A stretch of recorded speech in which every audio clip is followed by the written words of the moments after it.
Previously on Philosophy Tube. Apparently I'm pregnant. Is it even ethical to have a child? Especially right now with the world being what it is. We are gonna need a part 2.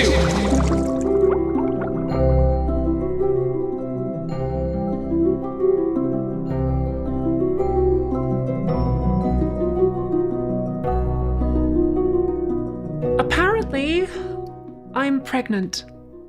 Despite lacking some of the equipment you'd think would be necessary. I confess, I'm not entirely sure how this happened. Okay, I do have some idea. But now I have to make a decision. In today's world, with all the problems that we have, is it ethical to have a child? Let's find out together. But first, I don't normally say this at the start of the episode, patreon.com/philosophytube. Please do sign up and donate a couple dollars a month. Your donations go towards paying the crew, who, as you can see, work incredibly hard making the show look fabulous for you. We'd all appreciate a contribution. Thank you very much. In her book, Why Have Children? The Ethical Debate, philosopher Kristen overall says if you're lucky enough to have a choice about whether you have children, you should be able to justify that choice. So, to help me decide, let's start by looking at some of the reasons against having children. And I want to focus on practical arguments today. Some of you might already know, if you're philosophy students, there is a guy called David Benatar. He's an anti-natalist. He says it's always wrong to have children and nobody should ever do it. I'm not going to be touching that today, just practical stuff. If you're interested, I'll put a link below to a fantastic video about David Benatar, which was made back in 2017 by, my brother. This is a report by the United Nations Population Fund, a body of the UN that aims to promote reproductive rights and healthcare around the world. You might remember we looked at it in our previous episode, the one we did on birth rates. The authors interviewed people in 14 countries about their fertility goals. And one of the big reasons people gave for not wanting children was worries about the future.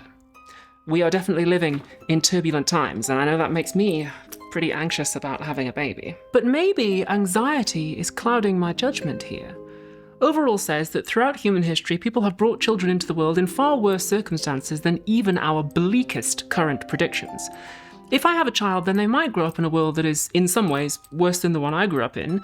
But can I really say their life would be worse than someone in 1938 or 1346 or any of the other times in history when things looked really dicey, but people still had plenty of kids? It's kind of a tough one though, because the actual risk is not the same as how much you worry, and worry is the reason people gave for not wanting children.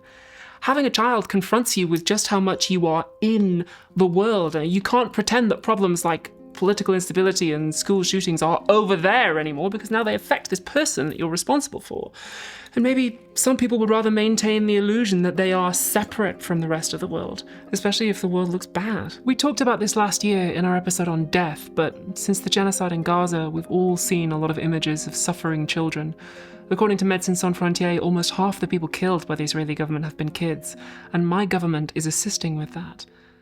I don't particularly want to bring a child into a world where that can happen, even if it's not as likely to happen to my child specifically. And of course, then there's climate change. Rising sea levels, obviously great news for me, less so for the rest of you. Some people do worry about their carbon footprint when they're thinking about having kids, and it's true that children consume a lot of resources, particularly if you live in a wealthy Western country where your child will probably consume way more resources than even multiple children would in the global south. On the other hand, did you know that the phrase carbon footprint was invented by BP, the oil company? Yeah. In 2005, they paid a marketing agency over $100 million to come up with that, because it gets people thinking about their individual impact on the climate instead of the fact that BP and companies like it need to be banned. The real choice we face is not whether to eat meat or how many children to have, but how to make profound and rapid structural changes without which no personal choices will matter.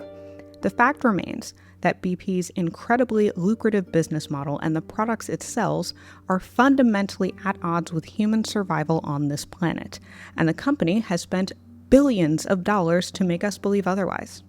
We should be deeply skeptical of climate solutions that place the burden of solving the problem on women's bodies, particularly the bodies of poor Black and brown women, while demanding very little of those who actually cause the problem. So let's at least take climate change off the list of things that I personally need to solve when thinking about having my baby. Individual choice is not a good lens through which to view a systemic problem, and doing so directly benefits fossil fuel companies. Also, I don't even have a carbon footprint because I don't have any feet. We have just discovered something interesting, though. Part of the reason it's so difficult to think philosophically and rationally about pregnancy is there's a lot of misinformation out there. BP paid good money to make it harder for you to think about this. And they're not the only ones playing that game. In recent months, some conservative influencers have been pushing misinformation about hormonal birth control. In fact, over the past few years, there's been quite a steep drop-off in England of the number of women who are on the pill. And some clinicians say that misinformation spreading on social media might be putting women off. Some of that misinformation is being distributed by outlets like Turning Point USA, who are funded by the fossil fuel industry. So if we're trying to think rationally and philosophically about pregnancy, let's take a moment to acknowledge that it's quite difficult to do that when there is a cloud of irrationality around this subject, paid for and maintained by some very powerful people. In my case, I was taking birth control pills, but then I saw a TikTok saying they'd make me infertile and gay. So I switched to natural fertility tracking and immediately got pregnant. God, why did I have full sex when I could have just had a fish finger? Another really clear example of this. A few months ago, Donald Trump and RFK Jr. falsely claimed that taking Tylenol, the popular American painkiller, whilst pregnant, might cause people to have autistic children. There are several things wrong with this, and I am so upset that I have composed a list inlaid with further lists, which I'm sure my autistic friends and colleagues will appreciate. Item 1, that's a lie. There's no evidence for it. It's vibes-based nonsense, and obviously very concerning that people with such serious office would say such a thing. Item 2, they are trying to use autistic as a synonym for burden, which is disgusting on many levels. Sublist. A, no human being can be a burden to the state any more than a human being can be property of the state because the state exists for people, not the other way around. B, autistic people probably could use some government support, like better education about autism, maybe more healthcare resources and education resources, perhaps some minor redesigns of public spaces, but this casual dehumanization doesn't help with any of that. And C, autistic people give the world so much, including the theory of gravity, computers, Anthony Hopkins, several of the creative design elements of this show, and Pokemon. Item 3. They are trying to offload the often unpredictable consequences of pregnancy onto cisgender women, as if that wasn't something we all learned was a bad idea around the time of Henry VIII, in order to sublist, alpha, distract and create public apathy for the deadly consequences of their own attempts to curtail reproductive health care. Beta, develop their strategy for using misinformation and bogus scientific reviews to restrict access to abortion, contraceptive pills, and trans health care. Gamma, moralize women's bodies and make us conform to a personal responsibility ideology wherein the state can't really do anything to help you, but it can violently punish you, unless, of course, you happen to be fantastically wealthy. And Delta, cloak themselves in the mantle of protecting women, which is a little bit rich when both of these men have been credibly accused of, and in Donald Trump's case, found liable by a court for actual sexual assault. And I'm sorry if I seem a little bit upset about all this, I've just got a really bad headache right now. So I'll tell you what, I'm gonna go take some Tylenol, and if I'm very lucky, my child will turn out to be a world champion at Magic the Gathering. Sorry, got a little bit emotional there. There's just something very fishy about that whole situation. And I know a lot about being fishy. Okay, worries about the future. Kinda hard to come down either way on that one because the future is unknown. But another reason people interviewed for the UN report gave for not wanting children is cost. Out of 10,000 people who reported having or wanting to have children, 39% reported that financial limitations were a factor that had affected or would affect their ability to realize their desired family size. The second most commonly reported factor, at 21%, was unemployment or job insecurity. The third, at 19%, was housing concerns, such as lack of space or high cost. If you're thinking about having kids, then I bet the cost is weighing on your mind. It's certainly weighing on mine. I have 3 jobs. None of them pay spectacularly well or come with maternity leave. Like, I'm an actor, I'm a YouTuber, and then my side gig is luring sailors to their doom by singing. And if I had a child to support on top of that, then To be honest, I'd probably do what a lot of mermaids do and start selling nudes on OnlyFins. Cost overlaps with things like healthcare availability, including IVF. People like me, which is to say mermaids, obviously, sometimes need IVF in order to reproduce. My country is supposed to give us free healthcare, but it's a whole thing, and if I ever needed IVF, I'd probably have to pay a lot of money for it. Cost also overlaps with gender. Some women in the UN report say the thing stopping them having more kids is lack of support from their male partners. Being a single mum is really difficult. And if I had kids, I'd have to do that. I'm currently single, despite being, as you can see, a catch. I was dating a billionaire for a while, long distance, but then he tried to come over to my place and his submarine imploded. It would be easier if the father of my child would help, but unfortunately, I'm in a Mamma Mia style situation where I don't really know who that is. Don't look at me like that! I have the memory of a goldfish because I smoke so much seaweed. I'm pretty sure I know who it is. Okay, fine, I'll call him. God, worse than my mother.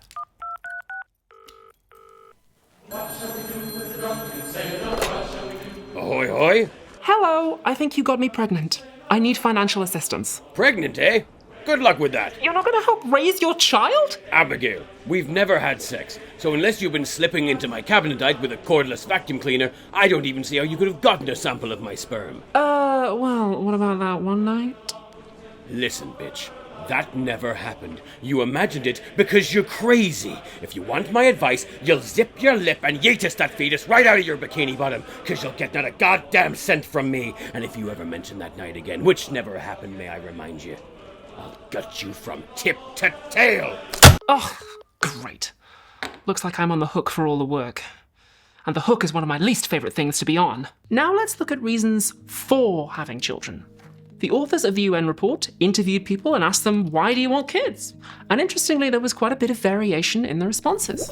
Respondents in some countries, such as Indonesia and Nigeria, rated preserving one's family name and assets for future generations and supporting parents in old age quite highly. Respondents in Indonesia, Morocco, and Nigeria also indicated religious and social obligations are significant reasons to have children. Respondents in Germany and Sweden, by comparison, found religious and social obligations to be half as important. Okay, there's a few things for me to reflect on there as I decide whether to keep my baby. When it comes to handing on assets, I have nieces and a nephew, so any chests of pirate gold that I accumulate during my life could be handed on to them, depending on how good they are. As for my name, well, it's Abigail Thorne, and I'm actually the only Thorne in my family. I had to change my name when I became a professional actor. Originally, it was DiCaprio. That's not true. It was something normal. But again, my nieces and nephew can carry on the name if they want to. I mean, I guess the name doesn't really mean all that much to me, except insofar as it refers to the people I love, and a rose by any other name would still smell as sweet. Families can look like or be called anything, really. My father was a lighthouse keeper, and my mother was a tin of sardines. People do sometimes say, don't you want your genes to be passed on? But if you have siblings or cousins, like I do, and they have kids, then most of your genes have already been passed on. In fact, most of your genes get passed on whenever anybody has a child. Also, the things that really make me me, like my personality and my memories and my art, can't be passed on. So I don't really want to pass on my genes any more than I want to pass on my fingernail clippings. When it comes to old age, people do sometimes say, who'll take care of you if you have no children? To which I say, why? Does my country routinely neglect the welfare of older people or something?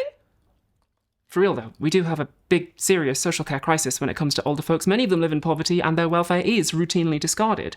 But the causes of that crisis are systemic. Solving it would require public investment. We can't fix it via the individualistic means of just throwing more babies at the problem. I mean, there are plenty of older people who do have kids and their welfare still isn't hugely taken care of. I mean, there's no guarantee my child would make enough money to support me, so at the very least, that argument isn't bulletproof. The argument from religion is an interesting one. There are some people who believe that God wants them to have children. The Christian Bible says, be fruitful and multiply, and some people do take that literally. I've been listening to a podcast called Ill-Conceived, which is all about religious pronatalist people, and there are some who really do believe that God wants them to but overall examines this religious argument, and she's not convinced. First of all, not everyone believes in God, and even among those that do, there is a fair bit of disagreement over what exactly God wants, about many things, not just reproduction.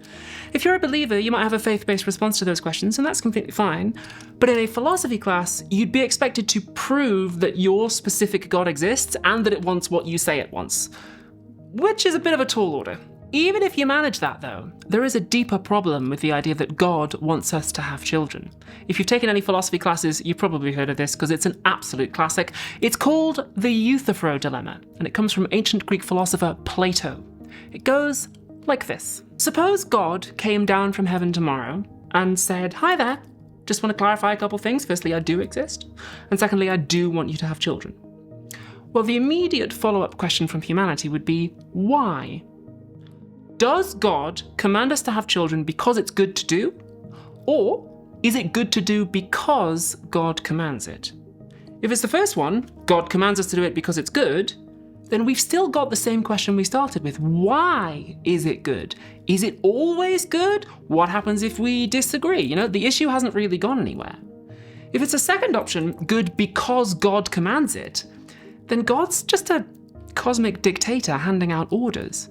Presumably it's in our interests to obey so that we don't get smote, but that doesn't really speak very highly of God, or indeed humanity. I mean, is that really what we were made for? Blind obedience? Have children because I say so? Why give us reason and then command us not to use it? This apple looks so good right now. I wasn't even gonna eat it, but the serpent told me it's delicious. Interestingly, the biggest reason people gave in the UN report for having children is enjoyment. And overall says the parent-child relationship is ultimately the best reason to create one. To become the biological parent of a child whom one will raise is to create a new relationship, not just the genetic one, but the psychological, physical, intellectual, and moral one. The parents seek out a connection to a new human being, a connection that not only will serve the needs of that new human being, but will also make the parents themselves needy and vulnerable in a way they've never been before. To choose to have a child is to set out to create a relationship that gives a particular meaning to one's own life and the life of the being that is created. This kind of relationship may well have certain goals, but the value of the relationship is not derived from its having goals or even from achieving them. The relationship is valuable for its own sake. The best reason to have a child is simply the creation of the mutually enriching, mutually enhancing love that is the parent-child relationship. So, would I enjoy raising a child? Well, I guess that depends who I'd be raising it with. Doesn't hurt to ask.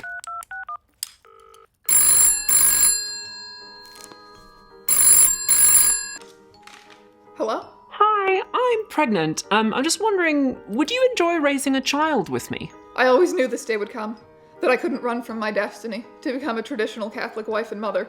It's perfect. I'll leave my wife and cats and forsake my emo-gothic ways and we'll run away together. Really?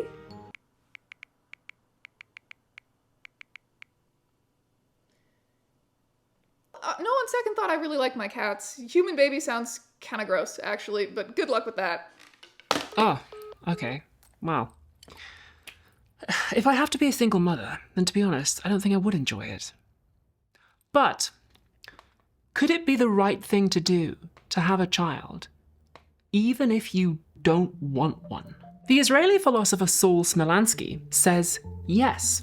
He thinks that in some extreme circumstances, there can be a moral obligation to have children, or at the very least a strong moral reason, even if you don't want to. For example, if you're a member of an endangered community, he says you should reproduce. If you happen to belong to such a group and identify with it, there is some ethical pressure on you to do your part to ensure its future. Even if you do not identify with your group, in some extreme situations, membership may mean that you can share responsibility for the disappearance or decline of this form of life. The example he uses is Jews after the Holocaust. He says part of what made it so awful was entire families and communities and names were wiped out. So if you happened to be one of the survivors, he says you ought to have children. The way he puts it did seem a little strange to me. One wishes that the remnants of such attempts, as it were, put up a historical, ethical fight by having children. Sounds a little victim-blamey, but I think the point he's trying to make is that when you're in an endangered community, other people in it have an expectation that their way of life will continue. And that expectation should weigh on you as you decide whether to have kids. For example, in Gaza, the Israeli government has wiped out entire families and communities of Palestinians, entire names as part of the genocide, just like Smolanski said. Presumably, by Smolanski's own argument then, the survivors would have a strong moral reason to have more kids when they can.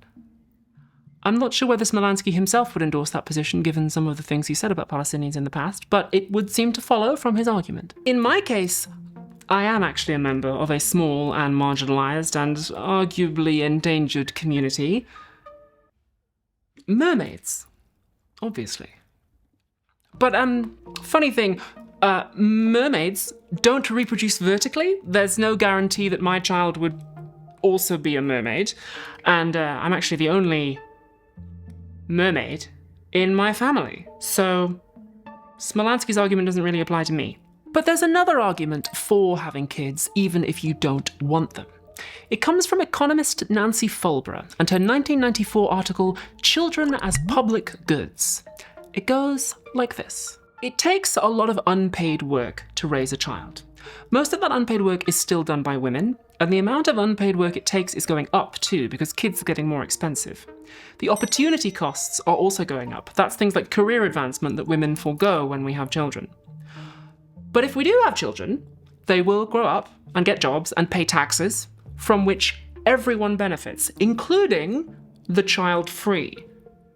So unpaid work by parents now is effectively subsidizing the retirement of those who choose not to have children. So in the interests of fairness, you should have children if you can, even if you don't want to, because if you don't, you're basically free riding off everyone else. That is an interesting argument, and my personal response to it is a little bit tongue-in-cheek, but also kind of serious. In my opinion, any economic benefits I get by remaining childless would not be free riding, they'd actually be reparations. You see, as a mermaid, I get opportunity costs from discrimination. I am exposed to greater risks. I have fewer legal rights. I have to pay for things like basic healthcare that landlubbers can get for free. And I am one of the more privileged mermaids, so my costs are less than some, but they are definitely real. And so I kind of feel like my society owes me and every other merperson for the crap that we have to deal with. You're goddamn right the breeders are going to be paying for my retirement. In a similar vein, patriotic people sometimes say that you ought to have children, even if you don't love the idea, in order to continue your country. But my country has done no small amount to try and prevent my continuance, so I'm not desperately convinced by that argument, I have to say. You're telling me that if I don't keep my baby, Britain will stop existing? Well, inshallah, sister, don't threaten me with a good time. I'm being facetious, but a lot of this philosophy is actually written by land dwellers, and so I wanted to offer a fresh perspective. Overall does actually say something similar, albeit in more serious terms. Suppose the society in which a citizen lives has not treated her well. She was consigned to grow up in poverty, subjected to racism or sexism, deprived of an equal education, and excluded from opportunities for good employment and participation in civil society. In such a case, there seems to be little or nothing that the citizen owes to the society in which she finds herself. Okay, let's take stock. From where I'm sitting, the arguments against having children seem to be pretty strong, and the arguments for having children, not so much. Except maybe enjoyment, but that's by no means guaranteed. It's kind of a tough one, though, because, as I'm sure you've already appreciated, this is a subject where the rational thing isn't always easy to believe. I mean, if you're, say, Mormon, and you believe that God wants you to have lots of children, I seriously doubt you just changed your mind when I told you about the Euthyphro dilemma. All this philosophy might not shake your heart as much as, say, this.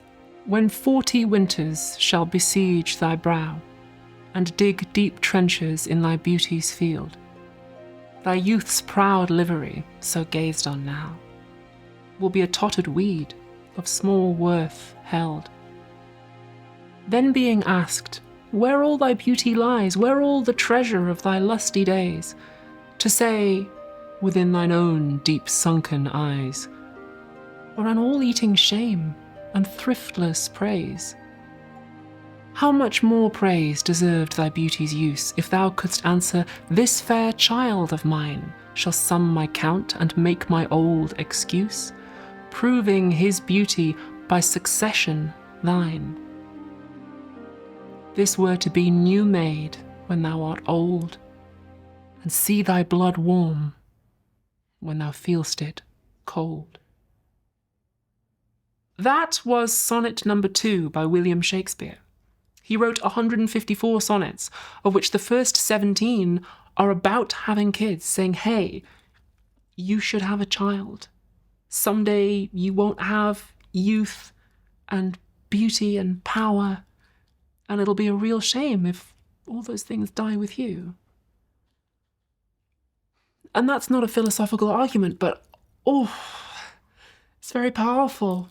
There's actually a philosopher called Laurie who says that having children can't be a rational decision because it changes you. And it changes what you value. And so you can't really weigh the reasons for and against, because when you get to the other side, you might not value things in the same way that you used to do. But I mean, weighing reasons for and against, that's what the show is meant to be about. That's philosophy too. I don't know how to make up my mind, and I don't know what I'm doing.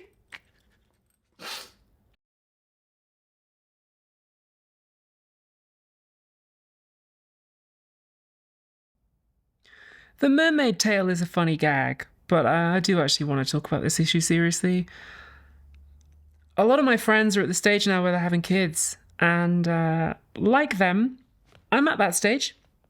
You know, I've got a good knowledge of myself now, and I've faced a lot of my demons, and I feel ready for something serious. I am, in a broad sense, fertile, if you like. You know, I'm full of potential, and I'm ready to produce a future. I've been reading Gina Rushton's book, The Parenthood Dilemma. She draws this really interesting distinction between a preference, which is like your uninformed desire, and a choice, which is what you make when you consider all the facts and all the systemic factors alongside your own individual position. And my preference is, I think I would like to have kids. I think I'd be an okay mum. I have a lot of love, you know. I love my nieces and my nephew so much.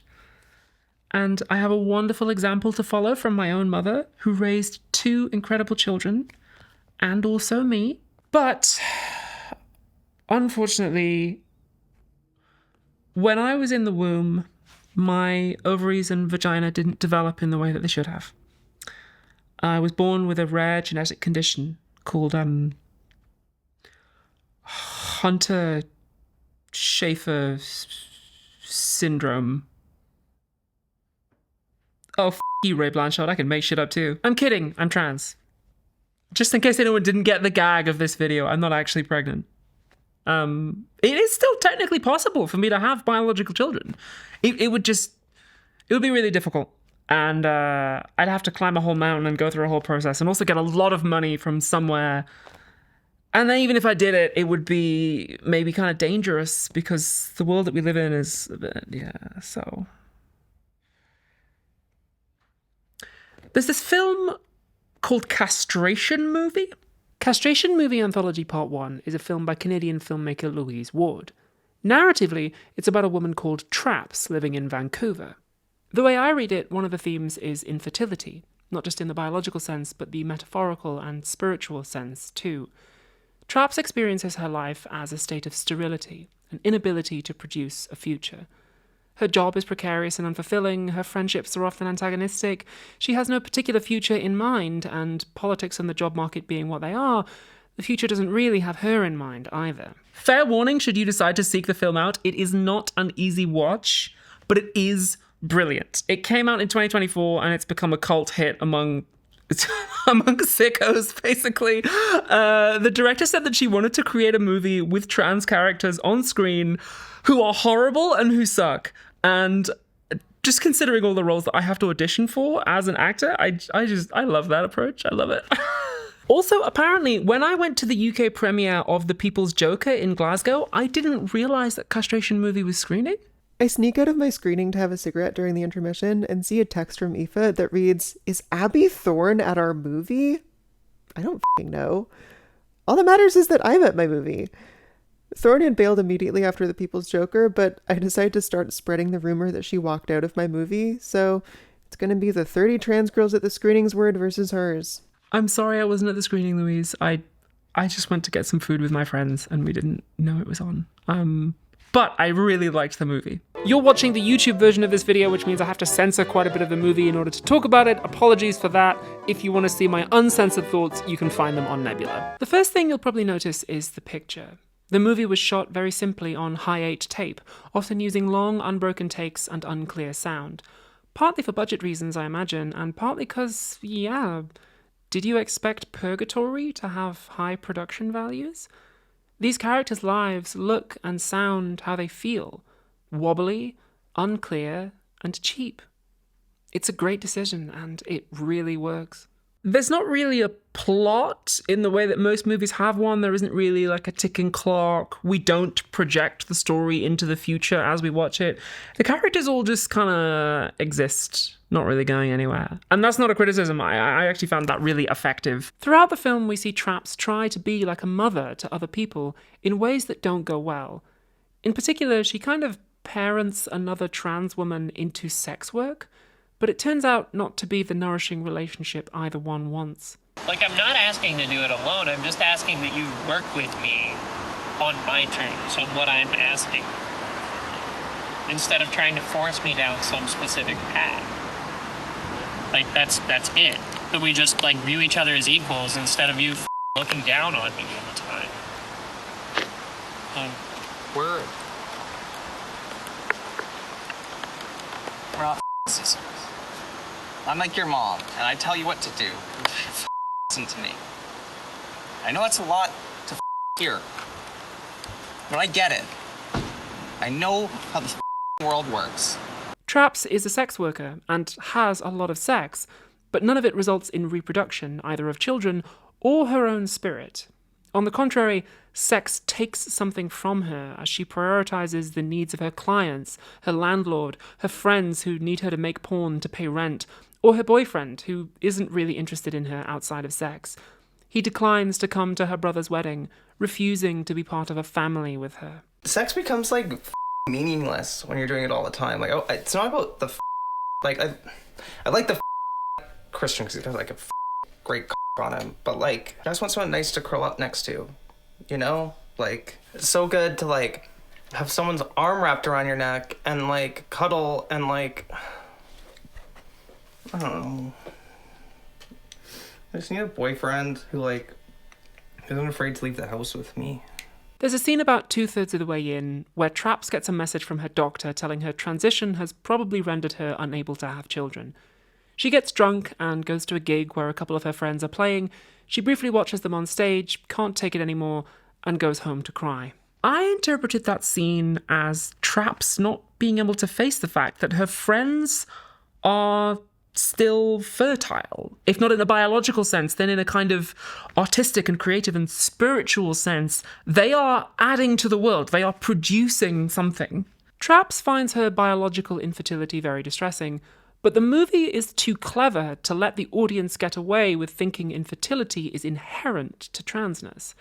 As mentioned, her friends are fertile in the broader sense, and in one case that's because of transition. One of them has top surgery during the movie.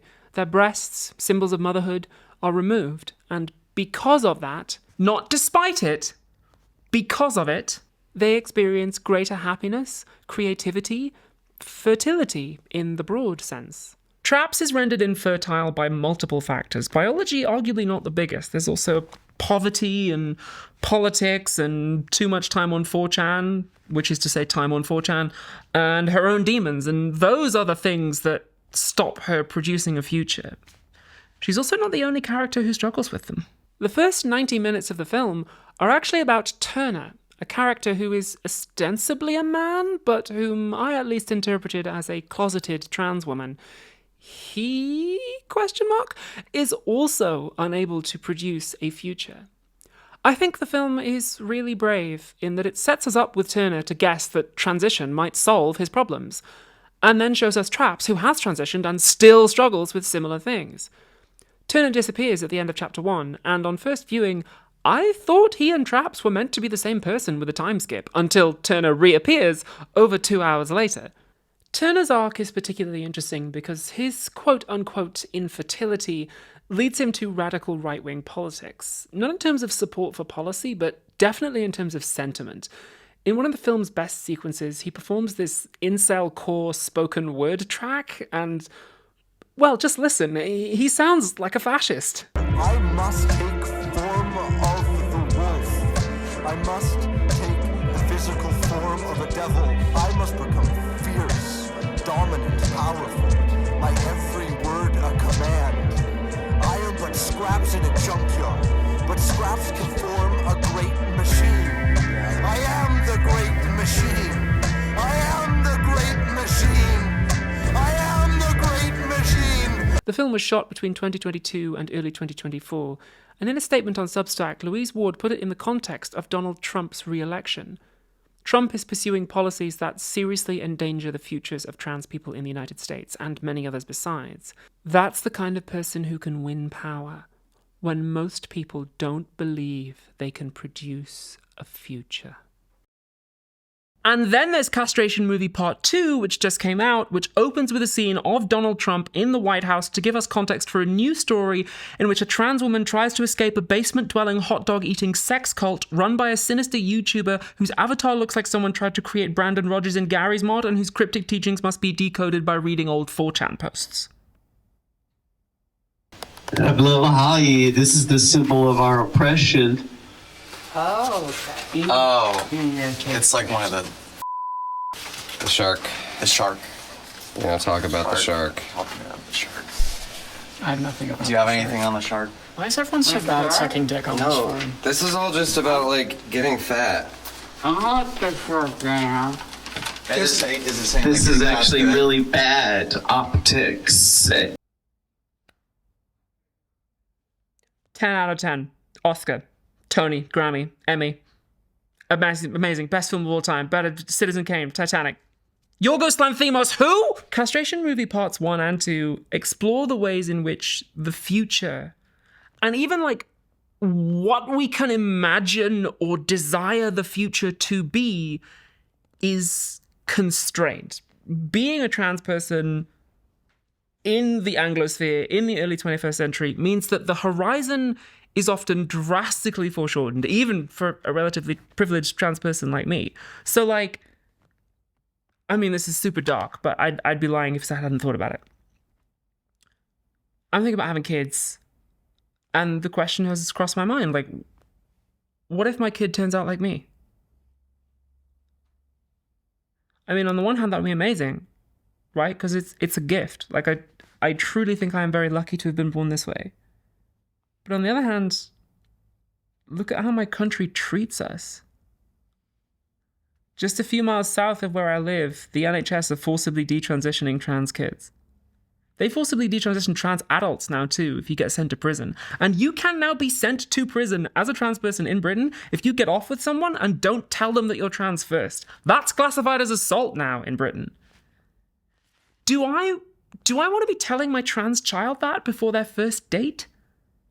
Do I want to be staying up at night worrying about my trans teenager who's gone clubbing because they might end up in a prison cell if they snog someone on the dance floor who then later decides they don't like that? Like, you know, you can be dragged through the courts and pilloried in the press in this country for just being a trans person who's doing your job. If that happened to me, could I keep my child safe? If my child turned out like me, Could I keep them safe from this government? I don't know if I could. Things have gotten so much worse so fast under Keir Starmer. I like legit might have to flee my home country in the next few years. I have friends who've already fled because they couldn't go to the doctor or go to the shops or go to work without being in danger. And I know that it is possible to be a trans person in Britain and to have a kid. And I know it's possible to have a trans kid in Britain. I know there are people who do it. But in that kind of atmosphere, with that kind of horizon, I'm thinking, Abigail, don't form any attachments you can't run away from. And so my choice, my taking everything into account choice comes down to, do I need it enough to take the risk and pay the cost? Do I really, really need it? Do I have to produce that kind of future?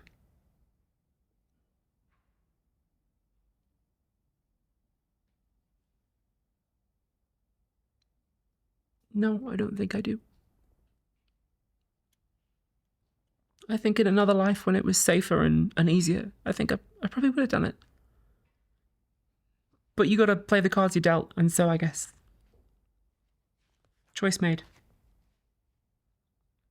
I choose to never have kids of my own.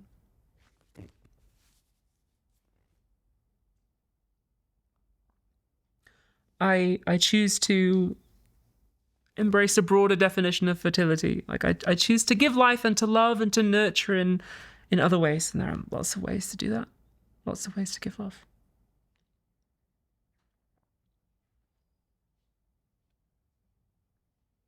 I think I feel good about that. I think that's the right choice. I'm not going to spoil the ending of Castration Movie Part 2, but one of the things that I took from the final scene is that the future does not always look how you thought it would. But if you stick around and find people that you trust, then you can still get to have one. Hi. I'm pregnant.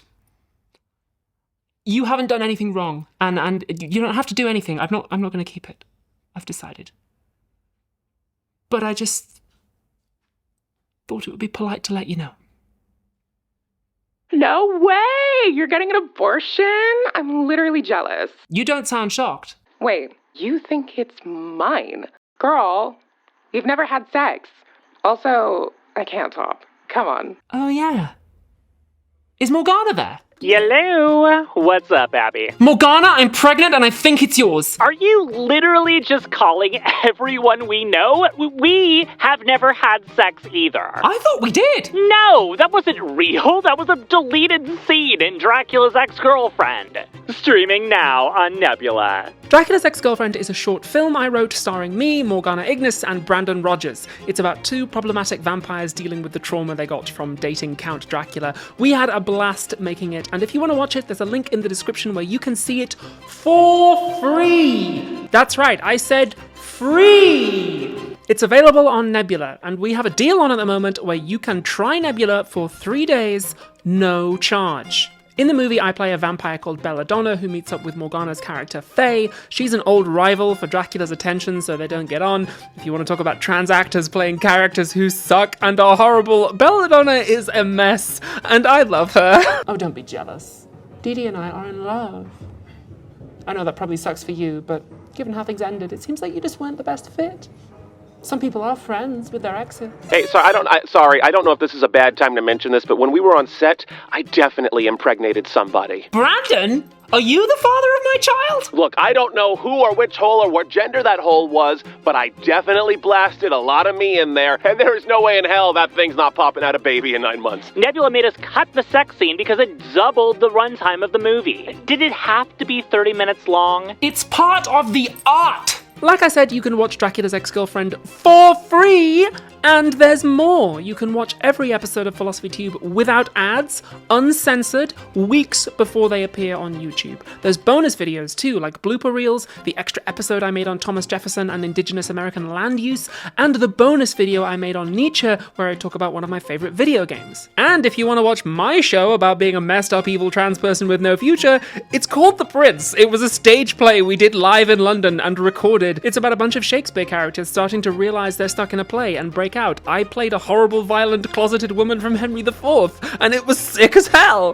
The reason I can make all this stuff is Nebula is a streaming service owned by the creators on it. Instead of being owned by corporate shareholders, it's owned by the artists, and that means we can fund our dream projects. You can see loads of creators on there. Legal Eagle, Lindsay Ellis, H-Bomber Guy, FD Signifier, Maggie Mae Fish just made a really sweet and funny series called Amy's Dead End Dreamhouse, which Morgana was also in as the voice of a snake. Ames, you bluettes.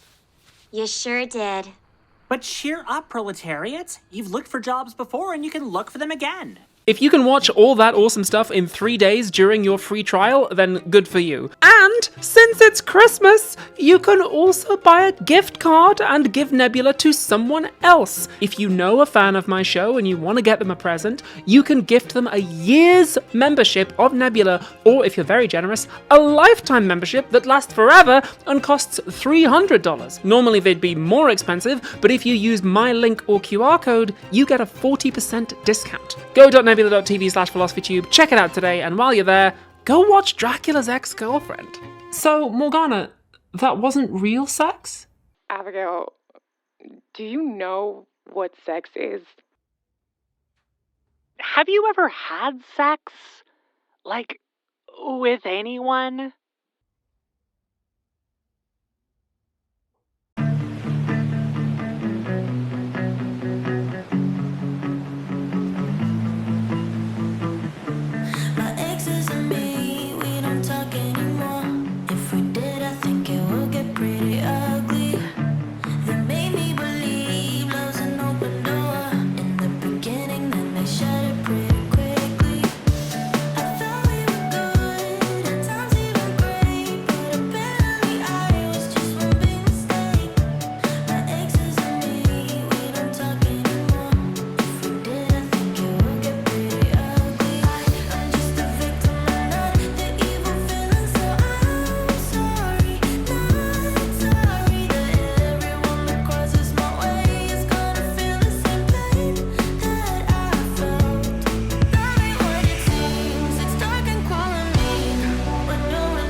I've got a few babies already. That sounds like no problem. I've already got the litter box, climbing posts, freeze-dried meats. I'm totally prepared. Hello? Abigail?